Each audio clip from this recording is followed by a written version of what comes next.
Hello, this video will be for Chapter 1 for PSY 345, Human Sexual Behavior. This chapter covers human sexuality and introduction.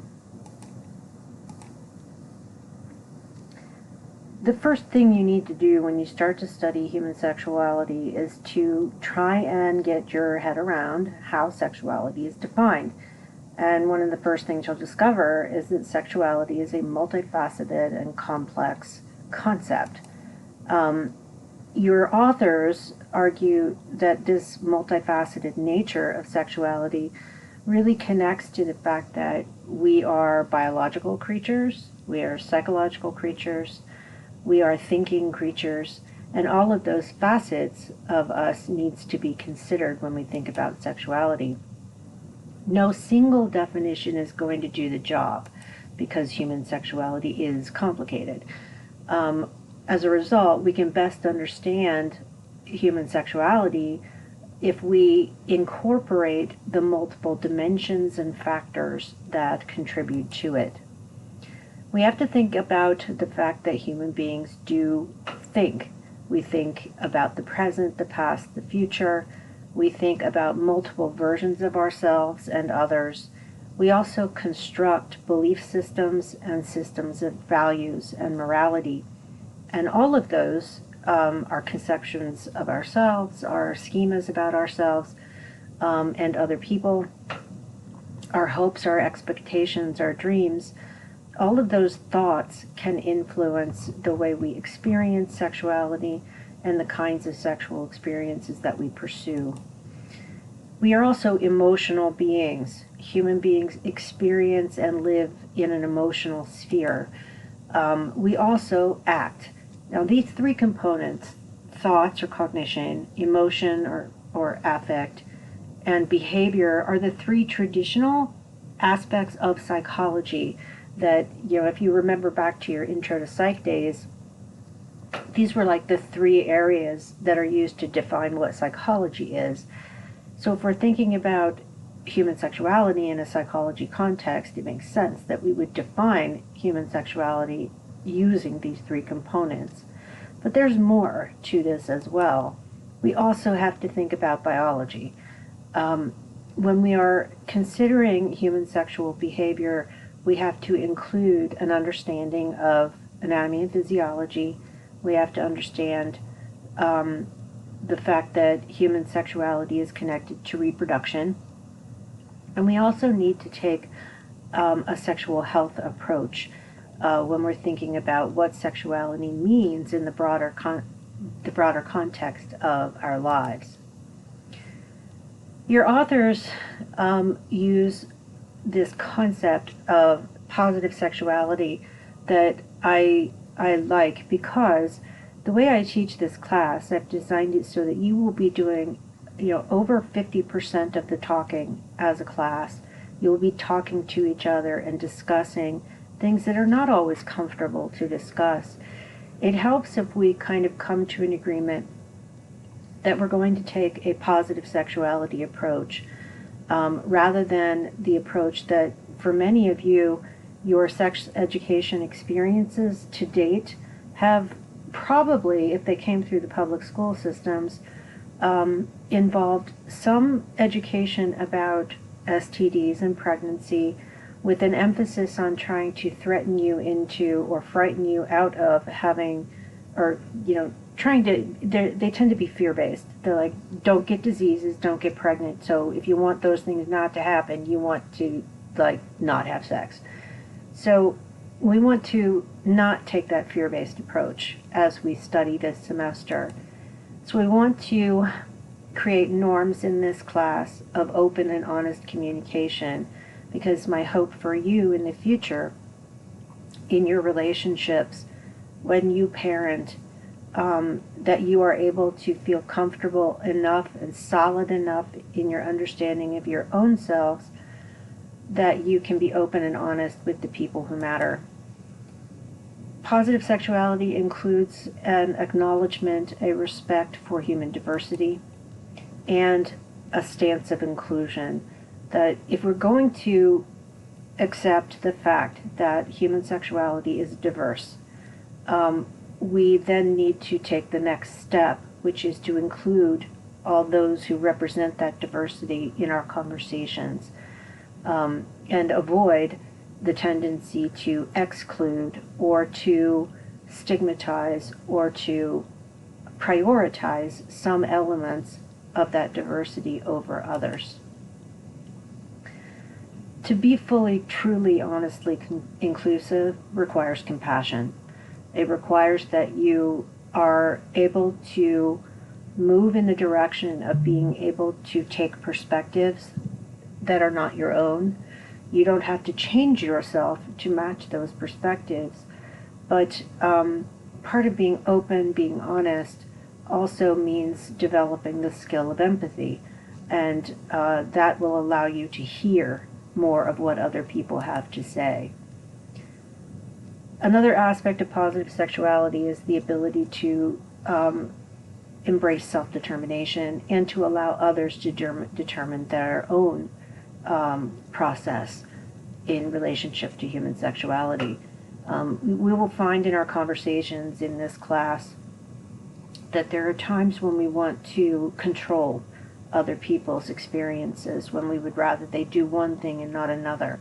We'll have to kind of navigate. I'm not saying that all things are permissible. Certainly there are some behaviors, say rape or the exploitation of children, which are illegal and should be, right? I'm not saying that people have the right to do whatever they want in terms of their sexuality. However, when people are making choices, they should be allowed a certain amount of self-determination in that process. Because what we want in a positive sexuality world is for people to feel empowered, that they have the ability to make choices and to move in ways that are comfortable for them. Some concepts that your authors bring up that I think you will find helpful as we pursue our learning in this class.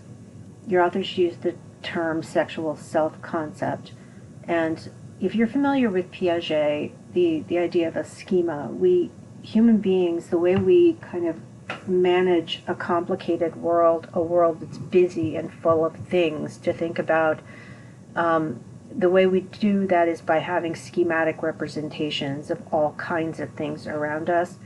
That includes the way we conceptualize and think about who we are as individuals. So inside of you, you have a schema called a self-schema that some psychologists call a self-concept. Within that self-concept, you have a sexual self-concept. You have, as your authors put it, ways of thinking and feeling about your body, your own personal evaluation of yourself sexually, your thoughts about yourself as a partner. All of those things are a part of your identity, and they're only one aspect of your identity, not the entirety of it. So when we say sexual self-concept, we're referring to a component that's embedded within your larger self-concept. Sexual self-efficacy refers to the way that you feel you have agency and competency in functioning sexually. So when sex educators talk about sexual self-efficacy, they're talking about the degree to which you feel you can determine and competently perform in your sexual life. And this has been found to be related to overall relationship satisfaction as well as to sexual satisfaction. So when we feel efficacious, what that means is we feel that we have the capability to do what we want to do and to do it with a certain degree of competency. When we feel low sexual self-efficacy, what we feel like is we don't have control over our own, in some cases, bodies to perform the way we want to perform, or we don't feel the way we want to feel in our sexual encounters. That low efficacy tends to be associated with lower relationship satisfaction and lower sexual satisfaction as well. And then there's body image. You probably have your own definition of body image already. because it's a common term and it's a term we use in everyday speech. When psychologists talk about body image, they're talking about your own personal perception of your body and how it is, how you value it, but also how other people value it. So it involves thinking about your own physicality, and how you perceive it yourself. And it is about, how do you feel about it? Do you feel positively about it? Do you feel negatively or neutral? But it also includes how others think of us. We may be perfectly comfortable with our bodies, but simultaneously aware that the world, the culture that is around us, doesn't like how we look all that much. Or the reverse. We may see ourselves very negatively, but the culture around us sees us quite positively. There's always those possibilities for discrepancy. When we look at the data, there is a negative correlation between sexual satisfaction and poor body image. So as body image goes down, sexual satisfaction goes down. When people feel good about their bodies, they tend to report higher levels of sexual satisfaction. Sexuality has always been tangled up with morality in a cultural context. And there are many moral positions. Your authors give you a handful to think about. Recognize this is an incomplete list. And they're trying to just give you some touch points to think about. So every culture has a variety of moral guidelines, and the various traditions within cultures have their own particular moral guidelines about sexual behavior. And that's often within cultures a point of contention, where there will be differing opinions, different moral guidelines for different groups of people. And we see that now in our own culture. Think, for example, about debates and disagreements about abortion or gay marriage. Now, when we look at these two, absolutism and relativism, absolutism is a belief system where there's an authority that is fairly unconditional, and rules are set in place and they are expected to be followed. So sometimes absolutist systems are dictated by religious tradition, sometimes by law, sometimes by cultural tradition, sometimes all three simultaneously. But they tend to be, fairly black and white, where these are the rules, these are what people do, and these are what people do not do. Relativism involves a belief system where sexual decisions are made based on the demands of the context or of the particular situation, as your authors put it. So you find a situation, you look at what the demands are, and then the behavior that makes the most sense is what is done. Another concept that you can kind of throw into the mix when you're thinking about sexual values is this construct called hedonism. And you're probably familiar with the word hedonism. A hedonist is someone who pursues gratification and joy and positive feelings without all that much regard for how other people might see it. The goal is to have pleasure but avoid pain. So sexual behavior in that context means getting sexual gratification and avoiding pain or punishment that might be possible in that domain. When we think about moral guidelines, we do have to pay some attention to the fact that there are many, many cultural double standards. The one your authors note most directly in the context of this chapter is the sexual double standard. In cultures like ours, and in many cultures around the world, there are different kinds of rules, whether they are norms or actual laws, that are different for males and females. And with sexuality, in Western culture and in many other cultural systems, the restrictions on the sexuality of women tends to be stronger than it is for men. So we tend to be more permissive with men in terms of how many partners that the norms permit or that they value. So we have a sexual double standard where females in American culture, even in the 2020s, women are still judged more harshly if they have the same number of partners in a lifetime as males, and males are valued more highly if they have more partners. That's still true today. We also have other double standards that are sometimes in some ways associated with the potential for women to become pregnant and to have children. And we'll explore this double standard more in other contexts as we move through the course. There are other kinds of double standards, though. There are double standards based on sexual orientation, where the heterosexual norms tend to be judged with one set of standards, whereas queer identities tend to be judged with other standards. So we'll explore that a bit more in other contexts as we move through the semester. As I mentioned earlier, human beings are emotional creatures. And when we talk about human sexuality, we have to talk about emotion. Relationships involve intimacy. And for many people, learning how to be intimate is something of a challenge. Depending on your background, being open, being communicative, being able to identify and communicate your emotions effectively, we all vary in terms of how well we do that.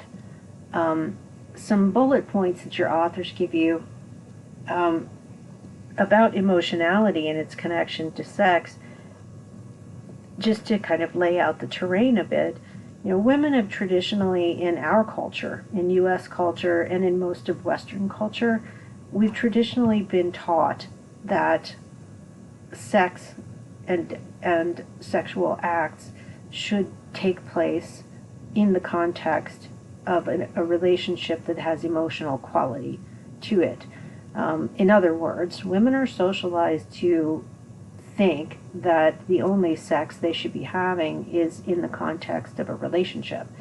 For males, they are more likely to have been socialized to say yes within a relationship, but also casually, with no intimacy attached at all. Women tend to be thought of negatively, even in the 2020s, to be thought of more negatively if they engage in casual sexual encounters that don't have an intimacy component. Now, a relativist point of view would suggest that people should, think about their sexuality in terms of the context. Now, that could be, depending on your cultural context, a preference for sex within relationships that involve intimacy. In other cultural contexts, in other contexts just more generally, there might be a greater, stronger preference or an additional preference for casual encounters that involve no intimacy. So think about, for example, I read a study recently where they were talking about hookup culture on college campuses, and this was research done before the pandemic. And what they were finding was that for both men and women, college students, and this particular study was not particularly inclusive. They were looking only at heterosexual students in this one study, so that's a problem. But I just want to throw it out there for the sake of giving you an example. They found that for these students in this particular study, they had like these two spheres, and it makes the relativist point that they wanted the ability, while in college, while young, to enjoy sex in more than one context. In the context of intimate relationships, so with committed partners, but if they didn't have committed partners, and they may not want a committed partner at that time in their lives, the context shifts. And in that case, having sexual encounters that are really just about sexual pleasure and variety and the experience of it, then intimacy is far less relevant. And that was for both males and females. And there was also some acknowledgement that in college, some people, and this makes the relativist point again, were looking at, hookup patterns as a way of achieving greater status. By hooking up with certain kinds of people at certain times, that was something that was a focus of some individuals. Not the majority, but some. So the point that I'm trying to make is that for some people, and the relativist stance would point this out, what their goal is will determine what the role of intimacy is in their sexual experiences. In some cases, intimacy is the last thing individuals want. They just want to have sex. And in other cases, what people really desire is that deep emotional connection, and then sex being an expression within that context. Now, we do have some data, and this data persists and has been the case for quite some time, although I will say that in the last 15 to 20 years, women's hedonism scores have been climbing. They're not quite to the same level as men's, but socialization patterns are starting to change with that in that respect. Still, though, we do tend to find men scoring significantly higher in hedonism, meaning that they will seek sexual encounters strictly for pleasure, and also be motivated to avoid punishments along the way. Whereas women are more likely than men to have more absolutist stance, or to be more relativistic. So when we give people a survey and we have them answer questions that indicate all three of these possible points of view, hedonism, absolutism, and relativism, men tend to score significantly higher on hedonism. Women tend to report higher absolutist or relativist scores.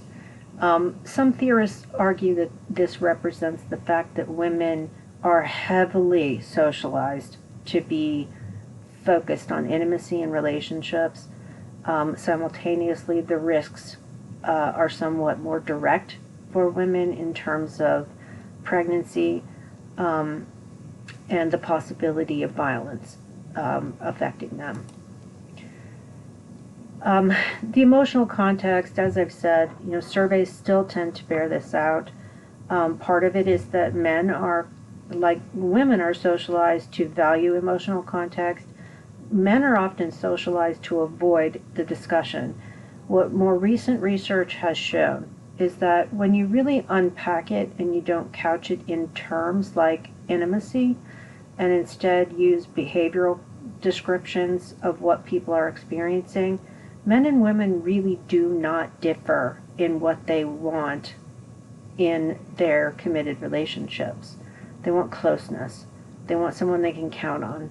They want someone who knows them. So as long as you don't call it intimate, the differences are less stark. Now, shifting away from emotion rather to behavior, we will be talking about the widely diverse world of sexual behaviors. When we give surveys, when researchers ask, the average person, what is the first thing that comes to mind when I say sexual behavior? The thing that is forefront tends to be penile-vaginal intercourse involving a male person and a female person. So two people, a heterosexual encounter, and straight sex. So the normative kind of conceptualization that we have, and you can, that's reflected in the way our media presents sex to us. Although that landscape is starting to become more diverse, it still isn't particularly diverse. So we tend to have a very narrow view of what sexual behavior means, and everything that isn't that thing tends to be seen somewhat more as deviant. Now, as a culture, we're becoming more accepting, more aware of the sheer diversity of human sexual behavior. So in addition to penile-vaginal intercourse, we have to think about all of this variety. And I will be adding a more easy-to-find link on your D2L page for this yes, no, maybe list, because the BDSM world, which has nothing to do with that whole 50 Shades nonsense that you may or may not be aware of, the books or the movies, but the bondage, dominance and submission kind of world, the BDSM world, relies on completely the concept of consent. So within the real world of BDSM, when it is ethically engaged in by consenting people, what it involves is saying, what are the totally yes things? What are things you want, that you understand, and that you enjoy, and that you will allow? There are no's. There are things that you will not do, that you don't like, and you will not permit. But then there are things that are on the maybe, behaviors that you're curious about, and you may want to try. This yes, no, maybe list that I'm giving to you on the D2L page, this comes straight from the BDSM world, where it's extraordinarily important, since you are doing, potentially engaging in behaviors where you have someone who's in a clearly submissive role, someone who is in a clearly dominant role, and there are behaviors that you're engaging in that can be painful on purpose. So you need to have clear boundaries, clear rules, and clear agreements on what will and will not happen. And you have to have rules about individuals being able to say no at any point in time and stop what's happening. So looking at that list, even if you have utterly no interest in pursuing the BDSM experience, looking at a list like that, it's, number one, it shows you the sheer diversity of what's possible. And number two, it really makes you think about an inventory of who you are in terms of your sexual experience. Another thing that we can throw out here, your authors talk about the concept of virginity and how even that term, which you might say, okay, virginity, I know what that means, but do you? I mean, we have surveys where high school students are asked, and these are surveys that are done on a regular basis, and high school students, they tend to believe that unless they have experienced penile-vaginal intercourse, and these are heterosexual students, or if they were queer students, if they had not had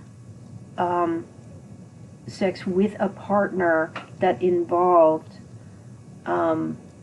orgasm through some sort of genital stimulation, that they had not lost their, quote, lost their virginity. So many high school students, for instance, look at purely oral sex as not being a way of, quote, losing your virginity. So students often have this fairly specific association between genital sex, typically, if you're looking at the normative vision of it, penile-vaginal intercourse, or in the gay world, anal intercourse among gay men. More complicated in other contexts, but you get the point. People have very different versions in their heads of how virginity is defined. And your authors also throw at this concept of the sexual debut and how people conceptualize it. So when we're talking about sexual behavior, get ready for the sheer diversity of what human beings do in terms of their own sexual acts. We will spend the next couple of weeks, or the next week and a half or so, in your reading, you're going to read about male sexual anatomy and physiology and female sexual anatomy and physiology. You'll be learning about the genitalia, the secondary sex characteristics, and the internal organs. You'll also learn about how it all works, how it functions, both in terms of sex and in terms of reproduction. Sexual education really should involve giving us more and a much more comfortable understanding of our own physiology. I can't count the number of students when I've told the story that, I didn't receive adequate education about menstrual cycles as a child, as a preteen. And many of my current students tell me the same thing.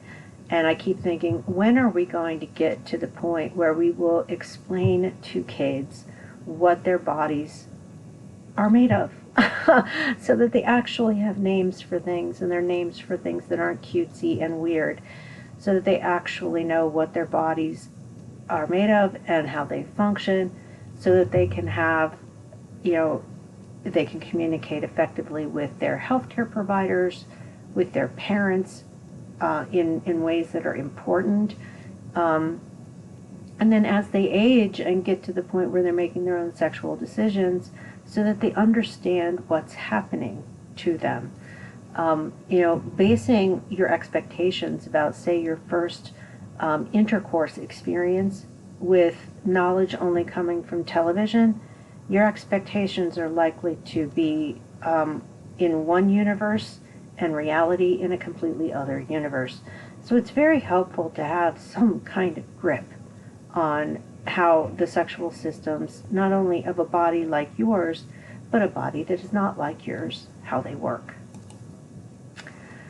We'll spend some time talking about reproduction, and you'll start to see a lot of these theoretical positions that are quite distinct from one another in terms of what they suggest about what's normal and what's expected. Your authors, talk about the Socio-Biological Perspective, which is a point of view that comes from biology, but includes sort of this intersection between evolutionary theory and social variables and culture. And basically the argument is that social behaviors evolve to meet biological demands. And, any social behavior that sticks in a species has a biological basis. So if we see sex differences, like the old story is that women are choosy. Women have this larger physical investment in gestating babies and then raising them. So they have to be picky. So this cartoon, the egg is rejecting some sperm and accepting others. It fits our cultural stereotypes about women being choosy and rejecting some people and then being labeled as a tease. So the socio-biological point of view is that women have to pick the strong, the capable of providing, and men just want to reproduce as often as possible. That's the biological kind of prediction, based on the fact that men have tons of sperm and they can keep making it there through most of their lifespan. Women only have so many eggs. You're born with all the eggs you're going to have, and by the time you're approaching 40, your best eggs are behind you. You have a limited period of time as a female in order to be reproductively viable. So you need to choose well, is the socio-biological argument. So these theorists are going to argue that sexual interactions are connected to and the sexual decisions that are made are connected to this biological basis. Men are going to go for young, attractive, reproductively capable. Women are going to go for strong, well-off, maybe a little older, but capable of providing for the young that are eventually conceived. Now, obviously, you're probably giving me some epic eye rolls. I would hope so, anyway. Sociobiology, we have large-scale survey results that tend to show that women do tend to have attitudes that are in somewhat alignment with these predictions, and men tend to be somewhat more interested when they're talking about committed relationships. Women do tend to value stability and the potential for providing somewhat more than men, and men tend to be more focused on youth and beauty in heterosexual interactions. At the same time, though, sociobiological theory doesn't cope well with the fact that human beings have sexual encounters, sexual patterns, sexual behaviors that have nothing to do with reproduction. So sociobiology can't explain homosexuality particularly well, for example, because it is not, in their opinion, connected to reproduction. A lot of your thinking, when I turn the class over and it's going to be you asking questions of your peers, a lot of your questions are going to be about interpersonal relationships. When students talk to me about, what do they want from their lives, they want to have good relationships. They want to know how to keep their relationships, healthy so that they will last. They don't want to have fraught relationships. They don't want to have relationships that fail. So we need to, if we're going to move in that direction, your authors really focus on this idea that sex within relationships is diverse. It comes in a lot of different shapes and sizes and forms. We do know, based on research that we have available to us, people in committed relationships, and this is regardless of whether they have, you're talking about straight relationships or relationships that are between men or between women, or relationships that are poly in nature. People in committed relationships tend to report the highest sexual satisfaction. And that's in comparison to people who are having sex, but they're not having sex within that committed relationship sphere. So, people who are having hookups or who are dating tend to report less satisfaction than people who are in relationships. What that suggests is that there are things you're getting out of your relationship that enhance the possibility for your sexual satisfaction, and vice versa. People who are committed also tend to have more reliable sexual experiences. We've also found in research that sex in committed relationships is associated with positive health, physical health, as well as mental health outcomes like well-being, depression measures, and anxiety measures. Now, sexual decision-making, and some of you in your perusal reading noted that open letter to college students part of your chapter, that some of the language in there you found troubling, concerning, and maybe even offensive. And I agree with you. Some of the statements made kind of sound like victim blaming and putting a lot of onus on you when you may not feel like you have complete responsibility. That said, your authors really push this idea that in your life you have a responsibility for thinking about more things as choices. So they talk about this idea of not making a decision in a given situation is still a choice. You can say, nope, I'm not going to decide right now. I'm not going to be pushed to make a choice. And that is still a decision that you're making. You have to acknowledge, particularly in the sphere of sexual interactions as well as relationships, that every decision that you make involves some trade-offs. Let's say you decide to go on a hookup with someone.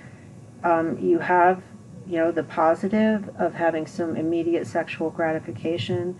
At the same time, you may not be getting some other relational needs met. And you also may be putting yourself at a certain level of risk in those sorts of engagements.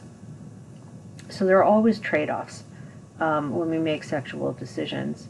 If you decide to commit to one partner, you're taking yourself out of the possibility of more diverse experiences. So there are always trade-offs. Decisions often include selecting positive versus negative viewpoints on certain behaviors. So that can involve saying, I'm going to make this choice because I see it as positive, and I'm going to reject this other choice because I see it as negative. Being aware that you are making that choice rather than simply following, say, what you've been told or what you've seen in the media, you need to embrace the fact that you can choose something different in terms of what you do with your own body. So with these first 3 bullet points here, we often are taught, especially if we are raised in an absolutist environment, that there are rules and you have to follow the rules. And that in that kind of context of really super strong socialization messages, it's easy to feel like the decisions are already made for you. You don't get to choose a positive or a negative. The things that are positive are the things that I've been told are appropriate. The things that are negative are the things that I've been told are negative. So what I think one of the points that your authors are trying to make is that it's important for you to look at yourself, do that kind of inventory of who you are, and say, what are the possible choice points I have here? It could be something as simple as, do I want to get married or not? For many of us, we were raised to think, okay, I go to school, I do this, I get married, I have kids, everything's in a certain order. You can recognize that you actually do have options that you can consider. Sexuality is the same way. It's important to give yourself the space to feel uncertain. Many times you're making choices and you just don't know what the right one is because there isn't a right one. There are many choices, many options, and they each have different valence. So ambivalence and uncertainty is normal. At the bottom line, though, when you're talking about sexuality, there are choices that you can make up for, but there are some choices you can't. Since you're dealing with the possibility of sexually transmitted infections, you're dealing with the possibility of pregnancies, those are irrevocable to a certain degree. Those are things that can, change the trajectory of your life. On the other hand, some things are pretty easily undone. And you need to think about that before you act.